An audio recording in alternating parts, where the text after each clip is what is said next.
Mega ఫ్యామిలీలో most eligible bachelors ఉన్నారు. సాయి ధరమ్ తేజ్, వైష్ణవ్ తేజ్, అల్లు శిరీష్. వీరిలో సాయి ధరమ్ తేజ్ పెద్దవారు. తేజ్ ఇప్పుడు వీటీ 15తో బిజీగా ఉన్నారు. తన పెళ్లి కోసం మెగా అభిమానులు అందరూ వెయిట్ చేస్తున్నప్పటికీ తేజ్ మాత్రం ప్రమాదం నుండి బయటపడి బ్యాక్ టు బ్యాక్ మూవీస్ చేస్తూ కెరీర్లో ముందుకు వెళ్తున్నారు. అయితే సాయి ధరమ్ తేజ్ లవ్ లైఫ్పై ఇప్పటికే ఎన్నో వార్తలు వచ్చాయి. తన కో యాక్టర్ రెజీనా కసాండ్రాతో రిలేషన్లో ఉన్నారని రూమర్స్ హల్చల్ చేసిన ఈ వార్తల్ని వీరిద్దరూ కూడా కొట్టిపడేశారు.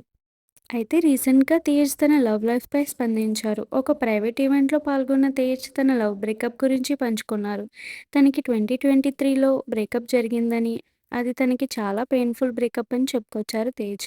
"మేము కేవలం మీడియా వల్లే విడిపోయాం. తను నా కాలేజ్ ఫ్రెండ్. ఆ హీరోయిన్‌తో ప్రేమలో ఉన్నా, ఈ హీరోయిన్‌తో రిలేషన్‌లో ఉన్నా అని నాపై వచ్చిన రూమర్ న్యూస్‌తో తను బాగా టెన్షన్ తీసుకుంది. అవన్నీ తను భరించలేకపోయింది. అలా మాకు బ్రేకప్ జరిగింది" అని చెప్పారు తేజ్. ఇక నా పెళ్లి న్యూస్ ఏదైనా ఉంటే నేనే మీకు ముందు చెప్తా అని చెప్పుకొచ్చారు.